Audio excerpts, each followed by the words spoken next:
प्यारे स्टूडेंट नमस्कार। Bihar board class 12 आप लोग बहुत कमेंट कर रहे थे, बोल रहे थे सर इकोनॉमिक्स का पेपर बता दीजिए कल का 27 जून का। तो बिल्कुल मेरे प्यारे स्टूडेंट 100% नहीं 200% रियल प्रश्न पत्र लेके आ चुके हैं आर्ट्स वाले बच्चे के लिए इकोनॉमिक्स का। ठीक है, आप लोग इस वीडियो को अंत तक वॉच कीजिएगा और इस वीडियो में अगर न्यू आए होंगे तो वीडियो को पहले लाइक कर दीजिए। चैनल को सब्सक्राइब नहीं किए होंगे तो चैनल को सब्सक्राइब करके नोटिफिकेशन को ऑल पे सेट कर लीजिए, क्योंकि सब्जेक्टिव पेपर जो अपलोड करेंगे ना तो आपके पास जल्द से जल्द नोटिफिकेशन पहुंच जाएगी। और इसका विषय कोड 326 रहने वाली है। ठीक है, और कम से कम ये वीडियो को अपने 10 दोस्तों में शेयर कर दीजिए। आप लोग शेयर करने में बहुत कंजूसी करते हैं और आप लोग का पूर्णांक 80 नंबर का ये भी प्रश्न पत्र पूछे जाएंगे और कुल प्रश्न 98 नंबर का पूछे जाएंगे। ठीक है, तो चलिए आगे बढ़ते हैं क्वेश्चन की ओर। तो यहाँ पे देख लीजिए 1 से 70 तक आपको ऑब्जेक्टिव क्वेश्चन मिलेंगे जिसको आपको OMR शीट में भरना होगा। ठीक है, और 40 ऑब्जेक्टिव क्वेश्चन का ही जवाब देना होगा। 70 में आपको 40 ऑब्जेक्टिव क्वेश्चन ही अटेंड करके आना होगा। ठीक है, तो चलिए आगे बढ़ते हैं। क्वेश्चन नंबर 1 देखते हैं। क्वेश्चन नंबर 1 क्या पूछ रहे हैं, कई अंधीनान वक्र के समूह को क्या कहते हैं। ठीक है, तो इसका बिल्कुल राइट आंसर नोट कीजिएगा आप लोग क्वेश्चन नंबर 1 का। तो इसका आंसर नोट कीजिएगा कि अंधिमान मानचित्र। ठीक है, तो बी हो जाएगा इसका बिल्कुल राइट आंसर क्वेश्चन नंबर 1 का। ठीक है, 2 नंबर क्वेश्चन देखते हैं क्या पूछ रहा है, 1 मिनट। 2 नंबर क्वेश्चन देखिए आप लोग, बोला जा रहा है क्या, 2 वस्तुओं के ऐसे संयोगों का प्राक्रिय निरूपण जो कि उपभोक्ता को समान संतुष्टि प्रदान करते हैं क्या कहलाती है। तो 2 का बिल्कुल राइट आंसर आप लोग नोट कीजिएगा कि अंधिमान वक्र। ठीक है, तो बी हो जाएगा इसका बिल्कुल राइट आंसर। चलिए देखते हैं 3 नंबर क्वेश्चन। 3 नंबर क्वेश्चन क्या पूछ रहा है, आप लोग याद करके जाइएगा। ठीक है, 3 नंबर क्वेश्चन क्या पूछ रहा है, अंधिमान। ठीक है, अंधिमान वक्र की सीमांत प्रतिस्थापना दर क्या होती है। तो बिल्कुल 3 का राइट आंसर आप लोग नोट कीजिएगा कि बी हो जाएगा इसका बिल्कुल राइट आंसर। आप लोग को हम जल्द से जल्द ऑब्जेक्टिव आंसर बता देते हैं। ठीक है, आप लोग नोट करके याद कर लीजिएगा। ठीक है, 4 नंबर क्वेश्चन देखिए, 1 मिनट। 4 नंबर क्वेश्चन देखिए क्या पूछ रहा है, उपभोक्ता के इष्टतम बिंदु पर बजट रेखा अंधिमान वक्र को क्या करती है। ठीक है, तो 4 का बिल्कुल राइट आंसर आप लोग नोट कीजिएगा कि स्पर्श करती है। ठीक है, बी हो जाएगा इसका बिल्कुल राइट आंसर। चलिए आगे बढ़ते हैं 5 नंबर क्वेश्चन। 5 नंबर क्वेश्चन क्या पूछ रहा है, देखिए मांग वक्र की ढाल क्या होती है। तो 5 का बिल्कुल राइट आंसर आप लोग नोट कीजिएगा कि ऋणात्मक होती है। इसका बिल्कुल राइट आंसर आप लोग बी को नोट कीजिएगा। आगे बढ़ते हैं 6 नंबर क्वेश्चन। 6 नंबर क्वेश्चन देखिए क्या पूछ रहा है, सामान्य वस्तु की मांग आय में वृद्धि के साथ क्या होगी। तो बिल्कुल 6 का राइट आंसर आप लोग नोट कीजिएगा कि बढ़ेगी। ठीक है, ए हो जाएगा इसका बिल्कुल राइट आंसर। आप लोग नोट करके याद कर लीजिएगा। ठीक है, 7 नंबर क्वेश्चन क्या पूछ रहा है, बाजार मांग वक्र अलग अलग व्यक्तियों के मांग वक्र का क्या होता है। तो 7 का बिल्कुल राइट आंसर आप लोग नोट कीजिएगा, हो जाएगा योग और समस्तरीय संकलन। ठीक है, तो बी हो मतलब डी हो जाएगा, ए और बी दोनों। ठीक है, आप लोग डी को नोट डाउन कीजिएगा। आगे बढ़ते हैं 8 number question. 8 number question 1 minute. 8 number question देखने से पहले अगर अभी तक आप लोग वीडियो को लाइक नहीं किए तो लाइक कर दीजिए, चैनल को सब्सक्राइब नहीं किए तो सब्सक्राइब करके नोटिफिकेशन को ऑल पे सेट कर लीजिए, क्योंकि सब्जेक्टिव पेपर अपलोड करेंगे तो आपके पास सबसे पहले नोटिफिकेशन पहुंच जाएगी। ठीक है, और न्यू व्हाट्सअप चैनल बनाए हैं, ठीक है, उसमें आप लोग जरूर जुड़िएगा। ठीक है, 8 नंबर क्वेश्चन क्या पूछ रहा है, यदि वस्तु की मांग वक्र अध्यावार्धर के है तो मांग की लोच ईडी क्या होगी। ठीक है, 8 का बिल्कुल राइट आंसर नोट कीजिएगा कि बी हो जाएगा इसका बिल्कुल राइट आंसर। आगे बढ़ते हैं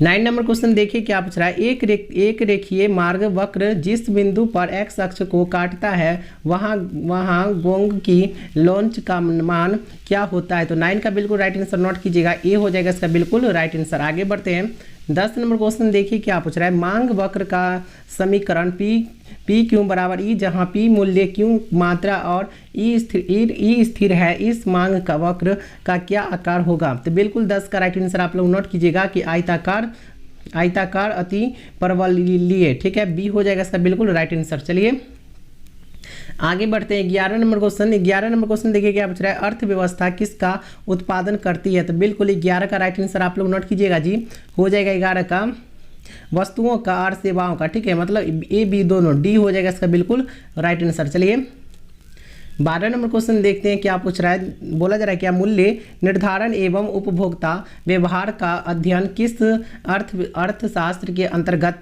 किया जाता है। तो बिल्कुल 12 का राइट आंसर आप लोग नोट कीजिएगा कि व्यष्टि अर्थशास्त्र। ठीक है, तो इसका राइट आंसर आप लोग नोट कीजिएगा, बी हो जाएगा इसका बिल्कुल राइट आंसर। चलिए 13 नंबर क्वेश्चन क्या पूछ रहा है, वर्ष 1929 से 1933 के बीच हर एनवा अमेरिका वासी में कितने बेरोजगार थे। तो बिल्कुल 13 का राइट आंसर आप लोग नोट कीजिएगा, चौथा, ठीक है, सी हो जाएगा इसका बिल्कुल राइट आंसर। आगे बढ़ते हैं। 14 नंबर क्वेश्चन क्या पूछ रहा है, पूंजीवादी देश में उत्पादन क्रियाकलाप किसके हाथों में होता है। तो बिल्कुल 14 का राइट आंसर नोट कीजिएगा कि पूंजीवादी उद्यमियों के, ठीक है, सी हो जाएगा इसका बिल्कुल राइट आंसर। आगे बढ़ते हैं। 15 नंबर क्वेश्चन क्या पूछ रहा है, अर्थव्यवस्था में उपभोक्ता संबंधी निर्णय किस क्षेत्र द्वारा लिए जाते हैं। तो बिल्कुल 15 का राइट आंसर नोट कीजिएगा कि पारिवारिक क्षेत्र, ए हो जाएगा इसका बिल्कुल राइट आंसर। चलिए आगे बढ़ते हैं। और इस चैनल पे 12th का तैयारी भी कराएंगे, ऑब्जेक्टिव क्वेश्चन MCQ लेके आएंगे एग्जाम के बाद, ठीक है। तो आप लोग इस चैनल को भी सब्सक्राइब करके रखिएगा। 16 नंबर क्वेश्चन क्या पूछ रहा है, निर्यात में किसी देश द्वारा वस्तु, ठीक है। तो 16 का बिल्कुल राइट आंसर आप लोग नोट कीजिएगा जी, बी हो जाएगा, विदेश में वक्र किया जाता है, ठीक है। चलिए आगे बढ़ते हैं। 17 नंबर क्वेश्चन क्या पूछ रहा है, उत्पादन के किस संसाधन के आय को लाभ कहते हैं, ठीक है। तो 17 का बिल्कुल राइट आंसर आप लोग नोट कीजिएगा कि उद्यमी को, डी हो जाएगा इसका बिल्कुल राइट आंसर। इससे पहले पॉलिटिकल साइंस का, ठीक है, जितना भी क्वेश्चन आपको कराए थे ज्योग्राफी आर का, पूरा क्वेश्चन 101% लड़ा था, ठीक है। आज करवाए थे मनोविज्ञान का, पूरा वो 200% ही लड़ गया था, ठीक है। 200% बोले या 100% बिल्कुल लड़ा था, ठीक है। और ये भी बिल्कुल लड़ेगा, रियल प्रश्न पत्र है, ठीक है। चलिए 18 नंबर क्वेश्चन क्या पूछ रहा है, किस देश में पूंजीवादी क्षेत्रक के अलावा राज्य भी अर्थव्यवस्था में भूमिका निर्वाह करती है। तो 18 का बिल्कुल राइट आंसर नोट कीजिएगा, हो जाएगा विकसित देश और विकासशील देश, ये भी दोनों, मतलब इनमें से कोई, क्या बोला, एक मिनट, पूंजीवादी क्षेत्र के अलावा राज्य अर्थव्यवस्था में भूमिका निर्वाह करती है। 18 नंबर 100 पूछ रहा है, ठीक है। तो देखिए इसमें कोई भी नहीं होगा, डी हो जाएगा, इनमें से कोई नहीं, ठीक है। चलिए 19 नंबर क्वेश्चन देखते हैं। 19 नंबर क्वेश्चन क्या पूछ रहा है, बोला, एक मिनट, 19 नंबर क्वेश्चन बोला जा रहा है कि वह वस्तु जो अल्पकालिक उपभोग से नष्ट नहीं होता क्या कहलाती है। तो 19 का बिल्कुल राइट आंसर आप लोग नोट कीजिएगा, हो जाएगा टिकाऊ वस्तु, सी हो जाएगा इसका बिल्कुल राइट आंसर। आगे बढ़ते हैं जी। 20 नंबर क्वेश्चन देखते हैं क्या पूछ रहा है, दोहरी गणना की समस्या में किस वस्तु की गणना 2 बार हो जाती है। तो 20 का बिल्कुल राइट आंसर आप लोग नोट कीजिएगा कि मध्यवर्ती वस्तु, ठीक है, बी हो जाएगा इसका बिल्कुल राइट आंसर। आगे बढ़ते हैं जी। 23 नंबर क्वेश्चन क्या, कितना नंबर है, 21 नंबर क्वेश्चन देखिए क्या पूछ रहा है, जैव याजार पूर्ति याजार नौग के परिवार हो तो इस स्थिति को क्या कहते हैं। 21 का बिल्कुल राइट आंसर नोट कीजिएगा कि संतुलन कहते हैं, ए हो जाएगा इसका बिल्कुल राइट आंसर। चलिए आगे बढ़ते हैं। 22 नंबर क्या पूछ रहा है, बिस्कुट का बाजार किस प्रकार का बाजार है। तो 22 का बिल्कुल राइट आंसर नोट कीजिएगा, एकाधिकारी प्रतिस्पर्धा, ठीक है, बी हो जाएगा इसका बिल्कुल राइट आंसर जी। आगे बढ़ते हैं। 23 नंबर क्वेश्चन, 23 नंबर क्या पूछ रहा है, संतुलन मूल्य से अधिक किसी मूल्य पर मांग डी की अपेक्षा पूर्ति एस का क्या होगा, ठीक है। तो 23 का बिल्कुल राइट आंसर नोट कीजिएगा कि डी एस हो जाएगा, बी हो जाएगा इसका बिल्कुल राइट आंसर। आगे बढ़ते हैं। आगे क्या पूछ रहा है, 24 नंबर, किसी स्थिति में संतुलन की मत तथा मात्रा में परिवर्तन की दिशाएं एक होती है। तो 24 का बिल्कुल राइट आंसर नोट कीजिएगा कि जब मांग वक्र दाहिने शिफ्ट करता है, तो ठीक है, ए हो जाएगा इसका बिल्कुल राइट आंसर। आगे बढ़ते हैं।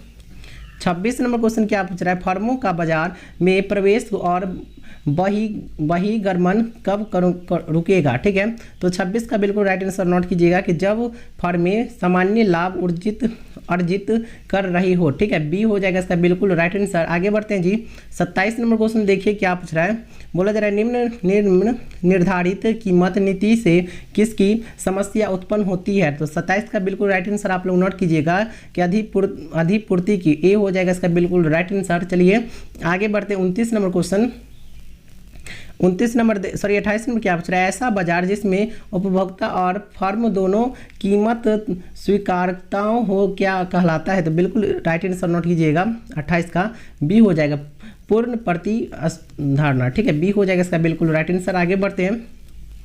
29 नंबर क्या पूछ रहा है, दो विक्रेता किस प्रकार के बाजार की विशेष स्थिति है। तो बिल्कुल 29 का राइट आंसर आप लोग नोट कीजिएगा कि अल्पधारिक कार्ड, ठीक है, सी हो जाएगा इसका बिल्कुल राइट आंसर। आगे बढ़ते हैं।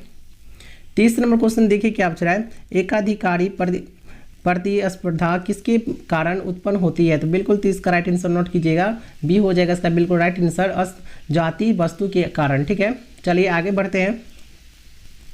31 नंबर क्या पूछ रहा है, निम्न में कौन सेवाओं की श्रेणी में आता है? तो बिल्कुल 31 का राइट आंसर नोट कीजिएगा कि जल पानगिरी, बीमा और कोचिंग। ठीक है, इनमें से सभी, डी हो जाएगा इसका बिल्कुल राइट आंसर। आगे बढ़ते हैं। 32 नंबर क्वेश्चन देखिए क्या पूछ रहा है, निम्न में कौन व्यक्ति वस्तु का उत्पादन कर रहा है? तो बिल्कुल 32 का राइट आंसर नोट कीजिएगा कि बुनकर। ठीक है, डी हो जाएगा इसका बिल्कुल राइट आंसर। चलिए 33 नंबर क्वेश्चन देखिए क्या पूछ रहा है, सीमित संसाधनों का विनिधान क्या है? ठीक ना, तो इसका राइट आंसर नोट कीजिएगा 33 का, सी हो जाएगा अर्थव्यवस्था की केंद्रीय समस्या। ठीक है, सी आप लोग नोट डाउन कीजिए। चलिए 34 नंबर क्वेश्चन देखिए क्या पूछ रहा है, निम्न में किसी आर्थिक लागत की संज्ञा दी गई है? तो बिल्कुल 34 का राइट आंसर नोट कीजिएगा, हो जाएगा उत्पादन लागत। ठीक है, ए हो जाएगा इसका बिल्कुल राइट आंसर। आगे बढ़ते हैं 35 नंबर क्वेश्चन देखिए क्या पूछ रहा है, बाजार अर्थव्यवस्था में क्या उत्पन्न किया जाए इसका निर्णय कौन करता है? तो बिल्कुल 35 का राइट आंसर नोट कीजिएगा कि बाजार तंत्र। ठीक है, बी हो जाएगा इसका बिल्कुल राइट आंसर। आगे बढ़ते हैं। 37 नंबर क्वेश्चन देखिए क्या पूछ रहा है, भारत में कैसी अर्थव्यवस्था है? तो 37 का बिल्कुल राइट आंसर नोट कीजिएगा कि मिश्रित अर्थव्यवस्था, ए हो जाएगा इसका बिल्कुल राइट आंसर। 38 नंबर क्वेश्चन देखिए क्या पूछ रहा है, वस्तु की मांग पूर्ति उसके मूल्य का निर्धारण किसके अंतर्गत अध्याय किया जाता है? तो बिल्कुल 38 का राइट आंसर नोट कीजिएगा कि हो जाएगा सकारात्मक अर्थशास्त्र और बी व्यष्टि अर्थशास्त्र। ठीक है, डी हो जाएगा इसका बिल्कुल राइट आंसर, ये बी दोनों। चलिए 40 नंबर क्वेश्चन देखिए क्या पूछ रहा है, बजट रेखा के समीकरण P1x1 प्लस P2x2 बराबर m में P1 P2 क्या होता है? ठीक है, तो 40 का राइट आंसर आप लोग नोट कीजिएगा, ए हो जाएगा वस्तु एक एवं वस्तु दो के मूल्य। ठीक है, ए हो जाएगा इसका बिल्कुल राइट आंसर। आगे चलते हैं जी। 41 नंबर लास्ट क्वेश्चन, आइए क्वेश्चन आप लोग के लिए रहेंगे। ठीक है, बोला जा रहा है क्या, निम्न में से किस चर को एक समयावधि के लिए परिभाषित किया जाता है? ठीक है, यहाँ पे 4 ऑप्शन है, आय, उपभोग, निवेश, इनमें से सभी। आप लोग इसका कमेंट कीजिए 41 नंबर का क्या राइट आंसर होगा, और इस वीडियो को फैला दीजिए पूरे डिस्ट्रिक्ट में। ठीक है, और अपने कम से कम 10 दोस्तों के पास तो जरूर शेयर कर दीजिएगा। वीडियो को लाइक करके चैनल को सब्सक्राइब करके नोटिफिकेशन कॉल पे सेट कर लीजिएगा, क्योंकि सब्जेक्टिव पेपर अपलोड करेंगे तो नोटिफिकेशन आपके पास सबसे पहले चली जाएगी। ठीक है, तो चलिए मिलते हैं अगले वीडियो के साथ।